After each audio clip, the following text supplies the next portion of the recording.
Amém. Leitura pública, livro de Marcos, capítulo 2. Eu já estou chegando.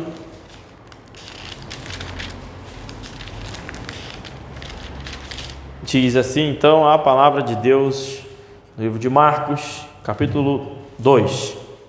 E alguns dias depois entrou outra vez em Cafarnaum e soube-se que estava em casa. E logo se ajuntaram tantos que nem ainda nos lugares junto à porta cabiam, e anunciava-lhes a palavra. E vieram ter com ele conduzindo um paralítico, trazido por 4, e não podendo aproximar-se dele por causa da multidão, descobriram o telhado onde estava, e fazendo um buraco, baixaram o leito em que jazia o paralítico. E Jesus, vendo a fé deles, disse ao paralítico: Filho, perdoados estão os seus pecados. Então, só até aqui por enquanto, né? Esse texto eu sempre, já falei isso alguma vez aqui, se não me engano, eu sempre que leio, eu fico pensando como foi isso. Será que Jesus parou? Que ele estava pregando a palavra. Será que Jesus parou de pregar? E os caras abriram um buraco no teto. Imagina isso, cavaram um buraco, não sei como é que era o teto lá de barro, sei lá, imagina hoje, quebrando a laje, vamos descer esse cara aí, meu irmão. Olha a fé que os caras tinham, né? No meio da multidão, subiram no telhado da casa, quebraram tudo lá. E aí eu penso muito sobre isso quando penso sobre nós, né, cara? A gente, hoje em dia, quantas pessoas estariam dispostas a fazer isso, né? Ninguém está disposto a fazer o mínimo sacrifício. As pessoas querem adorar a Deus de casa, no conforto, e enfim, imagina carregar um paralítico, imagina quebrar a casa, imagina enfrentar uma multidão, imagina ter uma multidão indo ouvir a palavra de Deus. Isso não existe. Isso literalmente não existe, uma multidão, e nenhuma igreja cheia que tem hoje, grande, está pregando a palavra de Deus. Amém. É uma coisa frustrante que aconteceu, né? É deprimente isso, né? É curioso, uma vez eu tenho um livro que chama-se As Mil e Uma Noites, né?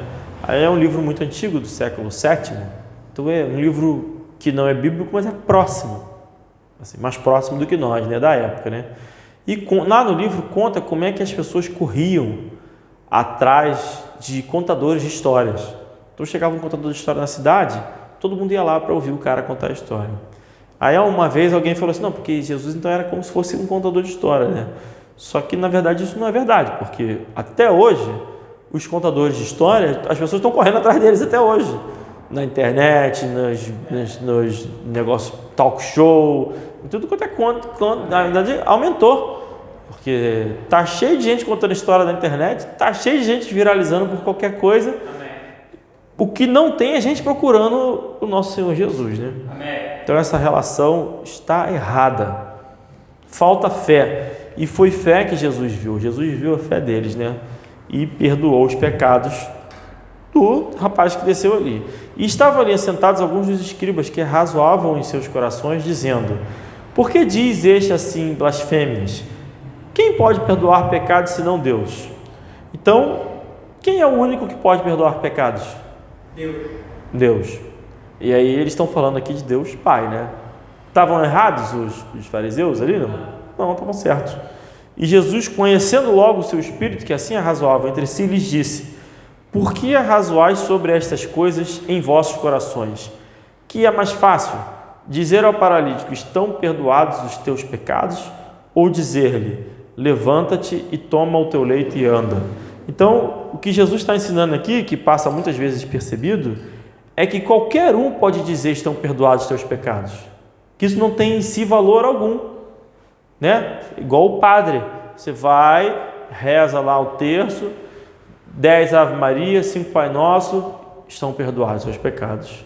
Que valor tem isso? Zero. Ou se eu chegar para alguém e falar assim: não, seus pecados estão perdoados, qual valor tem isso? Zero. Absolutamente nenhum. E ele está dizendo, isso é muito mais fácil ele falar isso do que dizer: levanta-te e anda, porque aí você vai ter que fazer a pessoa andar, né? Se você falar. Ora, para que saibais, então, por que Jesus falou isso? para que saibais que o Filho do Homem tem na terra poder para perdoar pecados. Então Jesus Cristo está dizendo, olha, eu posso falar e perdoo os pecados, e como demonstração disso, a ti te digo, levanta-te, toma o teu leito e vai para a tua casa. Então é totalmente diferente. Então aí todo mundo fica impressionado, né? Opa, beleza, foi curado, mas não é a cura que Jesus está falando. Jesus está falando da autoridade que ele tinha de perdoar os pecados em terra, na terra. Com isso, depois de Jesus Cristo ter ressuscitado e instaurado a igreja, nós temos essa autoridade também. A gente não tem essa autoridade de dizer, perdoados estão os seus pecados, mas através da ação do evangelismo, né, de ganhar almas, os pecados das pessoas são perdoados na hora. Amém. Da mesma forma.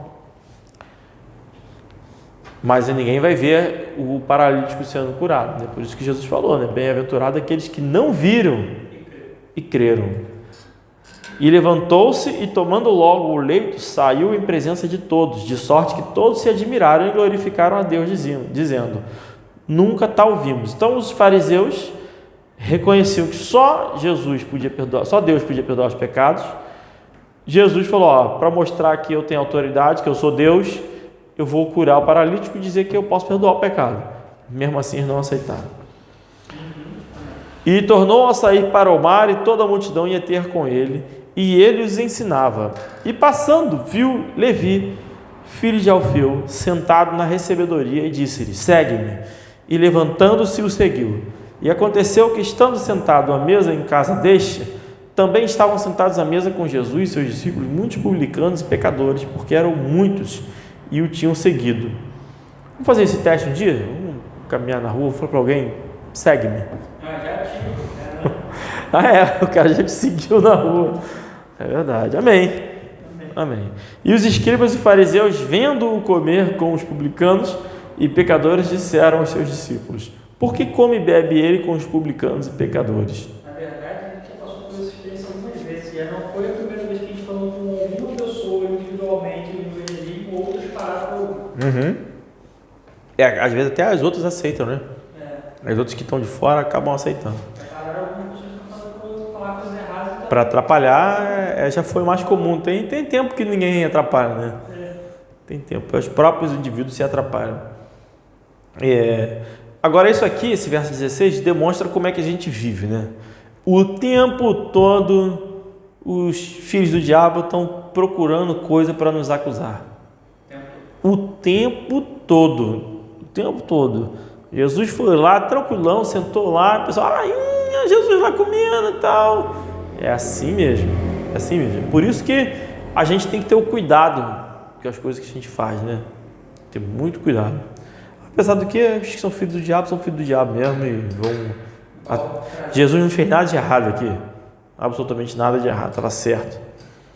E Jesus, tendo ouvido isso, disse-lhes, os sãos não necessitam de médico, mas sim os que estão doentes. Eu não vim chamar os justos, mas sim os pecadores ao arrependimento.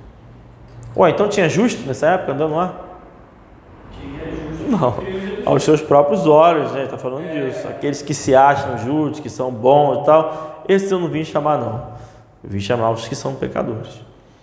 Ora, os discípulos de João, os fariseus, jejuavam. E foram e disseram, por que jejuam os discípulos de João e dos fariseus e não jejuam os seus discípulos? E Jesus disse-lhes, podem porventura os filhos das bodas jejuar enquanto está com eles o esposo? Enquanto tem consigo o esposo, não podem jejuar.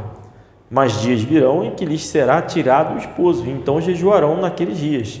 Ninguém deita remendo de pano novo em roupa velha.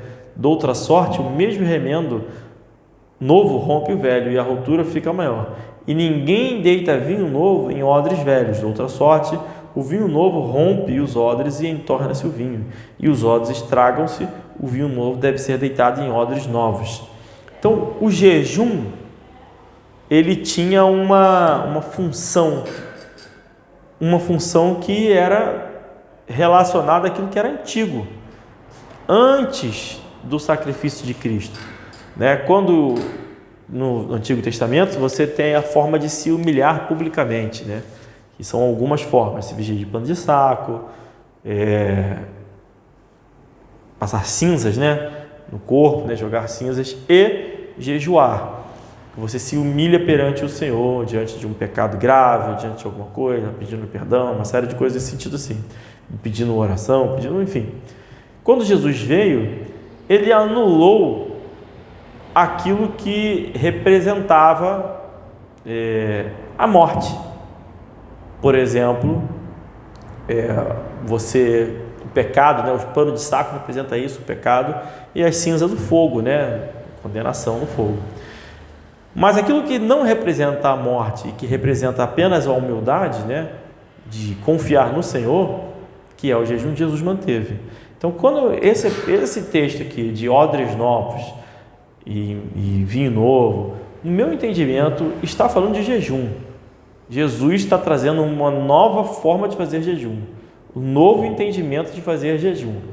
Acho que você abrange para tudo, né? Pode ser, mas o tema é jejum. É porque embaixo tem isso do sábado também, mas de qualquer maneira, a questão é essa. Sai o antigo e entra o novo, né? Sai então, da forma de jejum antiga e entra nova. A razão, né? Não isso. A forma, mas não, a forma também, porque a forma era ritualística, né? O cara tinha que jejuar na sexta-feira, quando você ia se pôr o sol, e parava só no sábado. Isso acabou. Não tem mais isso. Você faz jejum quando você quiser. Não tem nenhuma regra mais sobre jejum, né? Você tem os exemplos. Jejum de 24 horas, jejum, Moisés é um bom exemplo, né? Jejum 40 dias, você pode tentar seguir, Jesus também, né? Tem jejum de 3 dias, enfim, tem vários, Elias, né? Jejum, caramba, eu esqueci, Elias jejuou um tempão também, mas enfim, tem muitos jejuns na Bíblia, você pode tomar como exemplo, ensinamento, mas não existe mais o ritual. O ritual, todos os rituais acabaram. Muito bem. Prosseguindo. Vai procurar aí quanto tempo jejuou? Elias? Tá. E aconteceu que, passando ele num sábado pelas searas, os seus discípulos, caminhando, começaram a colher espigas. E aqui a mesmíssima coisa, o mesmíssimo assunto, né? E os fariseus lhe disseram: vê! Por que fazem no sábado o que não é lícito? Mas ele, o que não seria lícito? Catar as espigas e comer, né? Mas ele disse-lhes: nunca leste o que fez Davi quando estava em necessidade e teve fome? Ele e os que com ele estavam, como entrou na casa de Deus no templo de Abiatar, sumo sacerdote, comeu os pães da proposição, dos quais não era lícito comer, senão aos sacerdotes, dando também aos que com ele estavam. E disse-lhes: o sábado foi feito por causa do homem, e não o homem por causa do sábado. Assim o Filho do Homem, até do sábado é o Senhor. Isso é um texto fundamental para testemunho de Jeová, ou para adventista. Fundamental, porque eles acreditam que o sábado salva. Tem que marcar o sábado aqui. Justamente para... Porque a doutrina de Ellen White diz, né, guardar o sábado implica em salvação. E aqui está dizendo, o sábado foi feito por causa do homem, ou seja, o sábado está a serviço do homem. Adventista, sábado. Viu? Marcos 2, 23 a 28, Colossenses 2, 16, Mateus 12, 5, sem culpa. Amém. Então, é isso, o sábado está a serviço do homem, que é o descanso. Né? É um descanso. Hoje a gente não guarda mais o sábado. Por quê? Porque eu já estou no meu descanso. Eu já estou no sábado. O meu descanso é o meu Senhor. O meu repouso é o meu Senhor Jesus Cristo. E é a mesma aplicação do que se tinha antes, né? Jesus está mostrando para os fariseus que aquilo que era ritualístico, que acontecia no passado, acabou. Agora está chegando um novo momento onde Jesus está cumprindo as coisas. E você percebe nos discípulos de Jesus que eles não tinham nenhum problema, constrangimento com isso. Eles tranquilamente estavam pegando lá as espigas e comendo, sem nenhum remorso, nem nada, né? Inclusive Davi. E Davi também não. E até, de certa forma, teve a lei, né? Saulo mandou ninguém comer nada, né? Ninguém pode comer nada. Hã? O filho dele, né? Jonatas foi lá, pegou o mel lá, comeu, deu para todo mundo. E quem estava certo no final da história? Jonatas. Exatamente. Ele jurou que ia matar quem tivesse comido e não matou. E não matou. Pois é. Mas enfim, esse é tema para uma pregação sobre esse tema. Amém? Essa é a leitura de hoje, estamos encerrados.